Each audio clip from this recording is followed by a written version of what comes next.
What did this episode's guest learn about recruiting from the Church of Scientology? Stick around and you'll find out.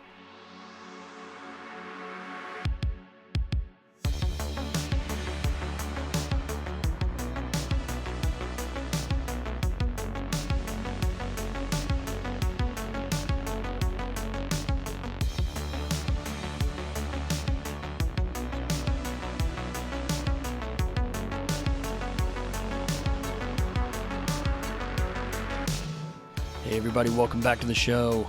Game Industry Job Hunt, episode 12. Thanks for being here, really appreciate it. My name's Joe, I'm your host. I'm going to keep this brief. Today we're talking to a friend of mine, Anna Moss. Anna is a recruiter, among other things, but more than anything else, she's just a joy to talk to. She has some great stories, really great background in recruiting and in the tech and gaming industry, so I'm excited for you guys to hear that. Really quick before we do, reminder, leaving a review on the podcast app of your choice is one of the best things that you can do to help the show for free. We don't have a Patreon, currently at least. Hopefully that's in the cards one day, but we don't have a Patreon. We don't have any kind of paid tiers or anything like that. It's just throwing out information for people and sharing what we can to help people out. So if you don't mind, take the opportunity to leave a 5-star review, type out a little something nice.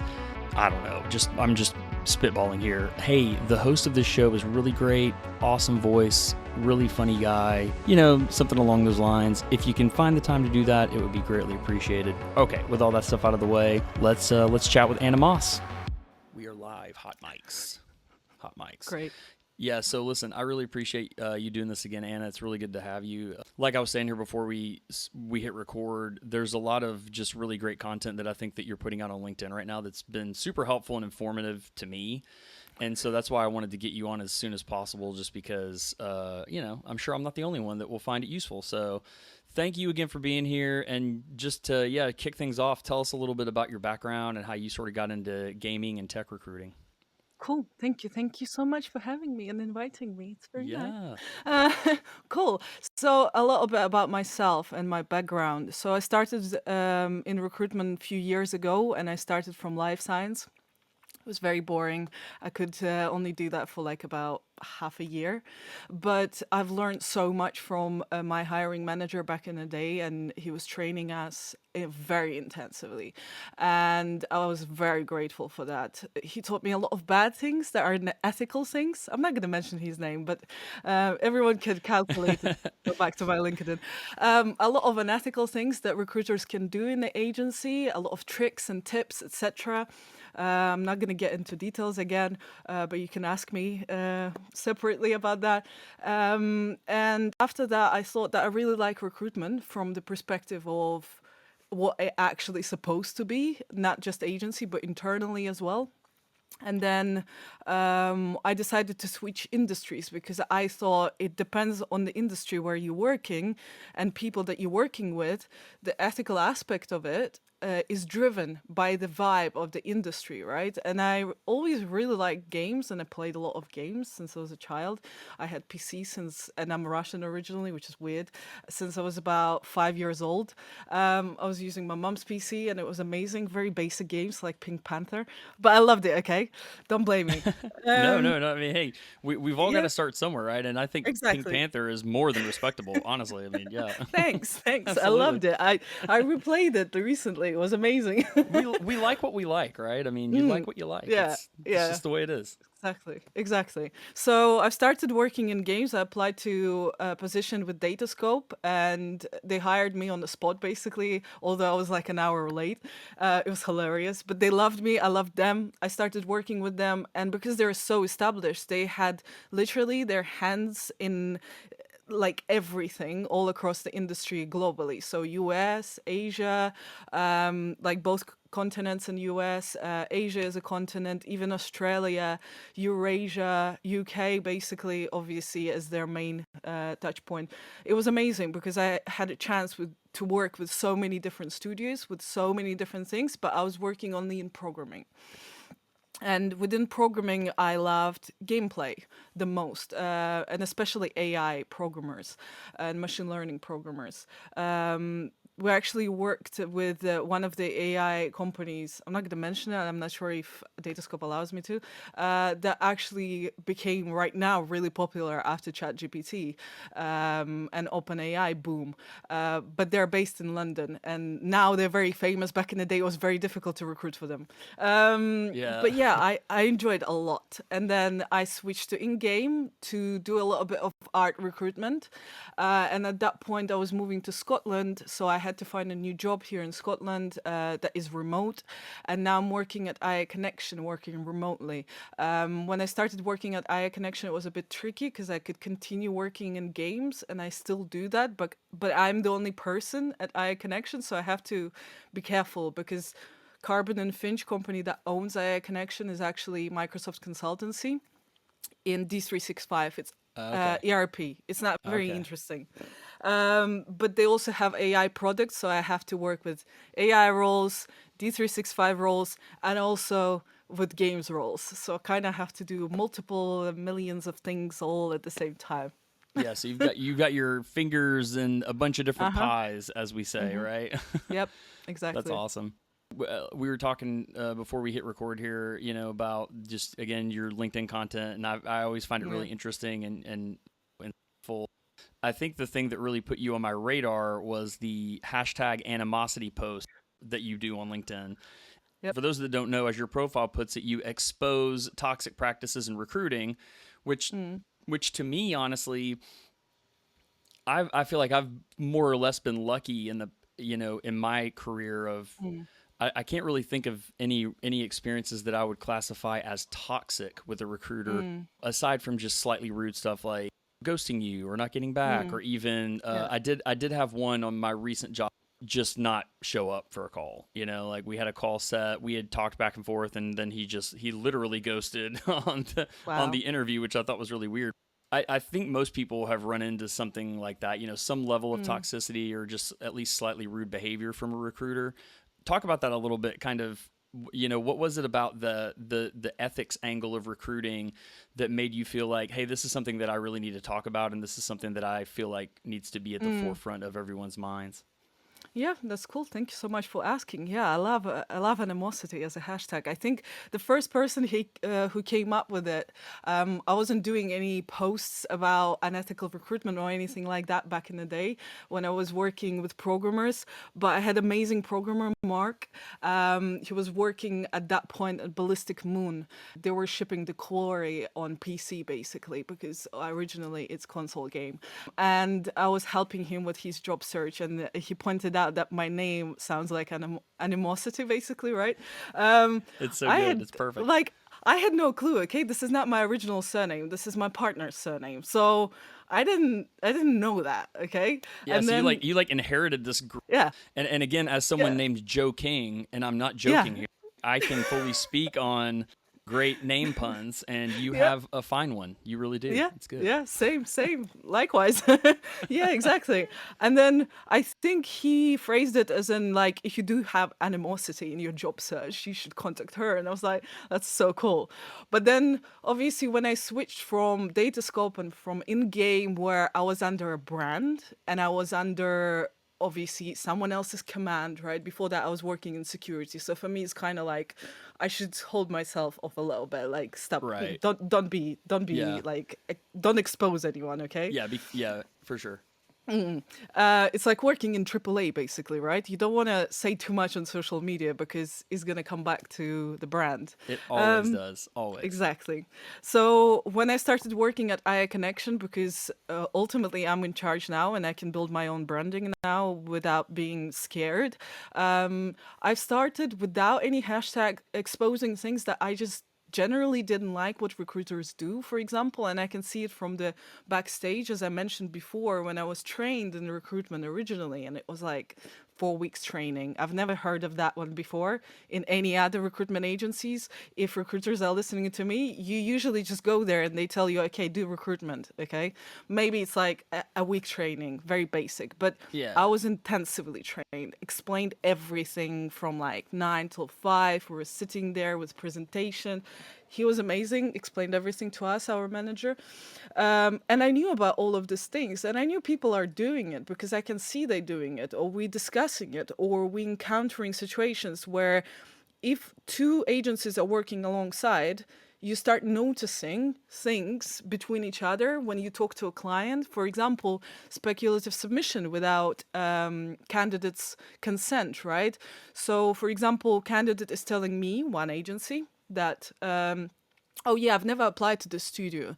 Then I submit his documents, his CV, everything, all information to the studio, and studio says, no, but like we already received that from another agency. And I'm saying, well, you couldn't, because candidates said they never send anything to you and they never asked anyone to send it to you. And then they tell you the name of the agency that they also work with. And then you go back to candidate and you say, well, it's that agency. And candidate says, yeah, I've never asked them to send anything. Like last time I spoken to them like half a year ago.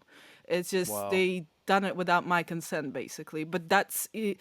They are doing it because they're trying to fill the roles as soon as possible. Okay, It's a numbers game, right? race. It's a numbers Yeah, game. exactly, Yeah. exactly. So usually it doesn't go as far to a candidate, or if it does, we kind of try to minimize the damage. We're not going to them and saying, you know what this agency did. Like, we're just trying to sort it out with the client, right? And if they want to, they can take it up with the agency. Normally they don't, because they don't want to ruin the relationship, but they take the notice of it.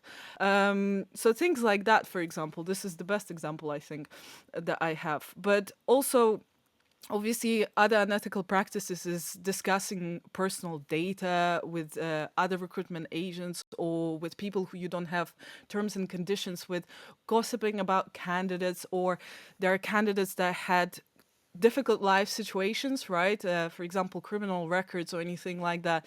And they getting stigmatized because of this, or they had an allegation that never actually came through. It went to media, but nobody actually knows if it happened. There was no court case, there was no hearing, nothing actually came out of it, but there was a lot of stuff going on Twitter.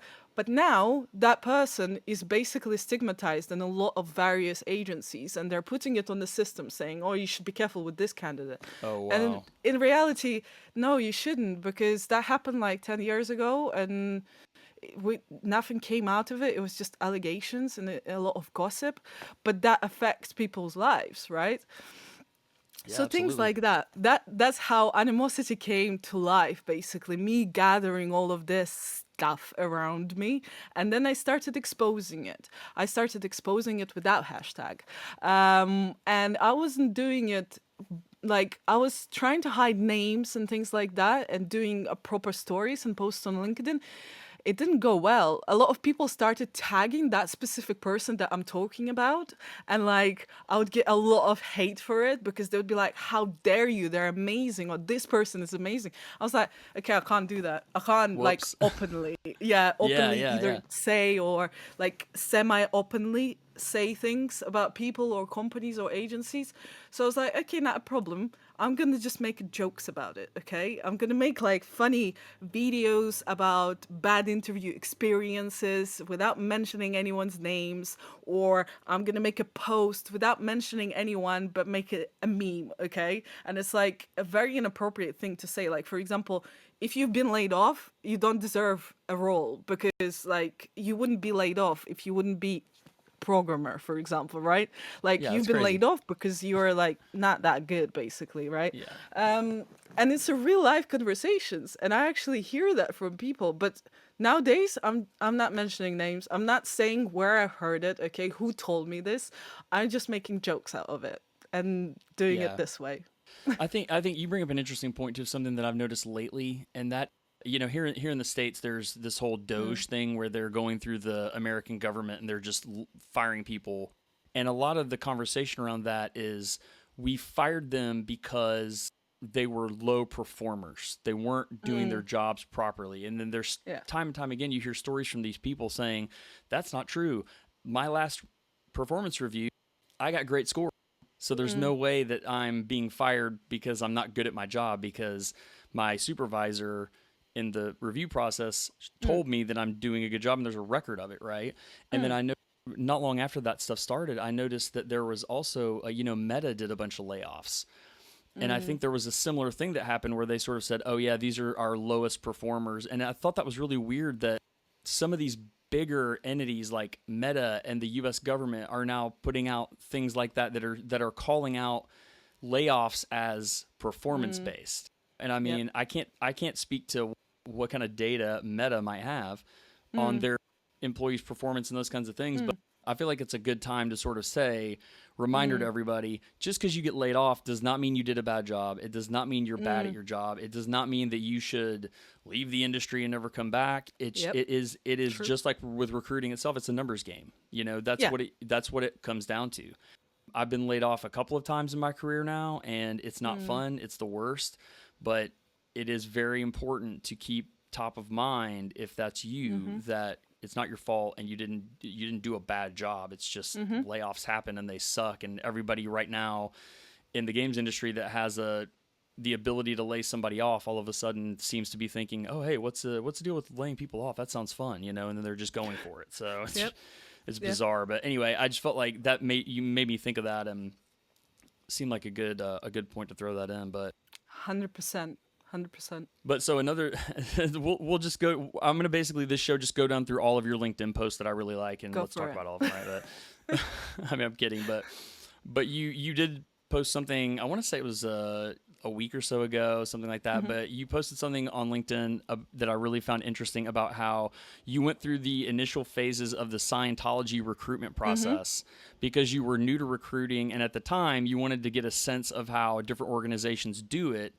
Which I think is really cool, because I'm kind of like that myself. If I'm trying to learn something, or get better at something, I find that just immersing yourself in whatever it is a great way to do that. Learning, going to sort of extremes, you could argue, is a great way to really learn a ton in a really quick period of time. But anyway, like, what gave you the idea to try that, and what was it like? Thank you for asking this, because a lot of people might get it wrong, like as if I'm Scientologist or I love cults. No, actually, you said it right. I was just starting in recruitment. It was under a year that I was working in recruitment back then. And I was actually trying to make my first placement very quickly, like try to achieve that KPI that was set by Datascope, actually. I'm not going to say Scientology helped me to achieve it. They didn't. But I achieved it anyway. But I was very interested in how everyone's doing it in various industries, in various sectors. I went through recruitment multiple times in security, right? Because I was a contractor as well in security field, physical security, close protection, etc. So I know in general, if it's mass recruitment or security or army recruitment, how it's done, right? How it's done properly. I know how it's done properly from government perspective, from bigger organizations, smaller organizations, small business, because I've done recruitment for my own family business for a long time. So I knew it all. I didn't know it all, but I could understand it. What I couldn't understand, right, is how does cults doing it, like, or organizations that perceived or could be a cult, or at least have that kind of vibe to it or history. And the only place I could think of from the top of my head was Scientology, okay, because I was in London. If I would be in Russia, for example, I would go to something else. I wouldn't go to Scientology. But in London, I thought the best place to go is Scientology, because they still have like a main office and they're like big. They're supposed to be big. Yeah, they're easily accessible, and they will be more than happy to see you coming, right? Exactly, yes, and I loved it. So I went there. I thought, okay, so it should be a completely different story, right? Because they start with a test and everything, and like it should be some sort of, they're supposed to tell you something that you don't know and you want to do it, and they didn't. So I went About there. yourself, by the way, Yeah, right? Like yeah, like yeah, I've yeah, been in this body for decades, and you're gonna yeah. suddenly tell me all these things I don't know. But Exactly, yeah, exactly. I want to say that they are partially failed, unfortunately, because my results, and I know my personality quite well. If I help people, it's not because I love people so much, and why I'm ethical as well, is because it makes me feel good. And I am pretty open about it, okay? If I help someone and they're happy, that makes me feel good. That's why I do it. I'm not doing it from the best intentions, yeah, but I'm that's fair. still doing a good thing. Do you know what I Yeah, mean? absolutely. So, I think you touched on something mm, interesting there too, because it's sort of sometimes when you're in these roles, and I kind of feel the same way as someone that's a community manager. I've got a mm, community manager by trade, and so I totally get where you're coming from on that. It kind of feels like mm. sometimes that you should have. There's not that there's an expectation necessarily Mm, externally, but maybe you expect from yourself that, oh, I'm doing this because I love people and I want to help people and things like that. And mm, yeah, you're right. Like ultimately feeling good from helping people is enough. It's yeah, not yeah. that you have to be focused on, I'm going to help every single person, no Mm, matter who they are, no matter how much of a pain in the ass they might be, no matter what their exactly. intentions are. It doesn't have to be that sort of black and white. It really can Mm-hmm. just be, it's because I enjoy doing it because I Mm-hmm. enjoy it. That's the reason. Exactly. Exactly. And it makes me feel good and they're happy. And I'm like, it's a win-win basically. But Yeah. because of that trait, right? When I was doing their test, in reality, I was high achiever in everything apart from the fact that I was argumentative. And I was like, well, yeah, obviously, like I'm critically thinker. Like if I Right. speak to candidates, right, I have to be on daily basis because I need to understand if it's BS or not, and I also need to understand if they could be a good fit or not. And I don't have time to sit there and hold people, etc. I can just say no because it's so and so, and you have to be critical. But that was minus on my scale in Scientology, and another one was that I don't like. I'm not kind enough from the depths of my heart. I'm not altruistic. That was Oh the word that yeah. is used. I can imagine why they wouldn't like those two qualities. Critical Exactly. thinker Yeah, and not altruistic. exactly. And I was like, okay, to be fair, and we had a very long conversation because you have to do an interview with them, and it's a 1 hour interview. And I was like, you understand that this is my personality, and from my perspective, what you're telling me that I have to be altruistic, you can see that in everything else I'm high achiever and I'm also quite smart, I guess, and educated as you said. So why would I want to be altruistic? Like what does it give me? You say I'm egocentric and you say that I'm basically not a very nice person, but why would I want to be nice if I'm not nice by nature? Like it doesn't make sense. Why do I want to work on myself in this? What Yeah. does it give me? And they were Right. like, well, it's just you have to be like this. And I was like, I don't want it. Like it's not attractive. I don't want to be nice just Okay. because you want me to be nice. So it didn't work out because they wanted to sell me a course that is basically to improve my personality so I can become altruistic. But I'm not gaining anything from it. They're supposed to sell me something that helps me, right? Usually they sell you self-confidence or communication skills, for example, and they tell you you're unsuccessful and you don't have a job that you want because so and so. But you can't really say you're unsuccessful or you're not having placement because you're not altruistic. That's absurd. So it didn't work out between me and them, and I got very What a upset as shame. well. What a Yeah, I shame. know, I know, I know.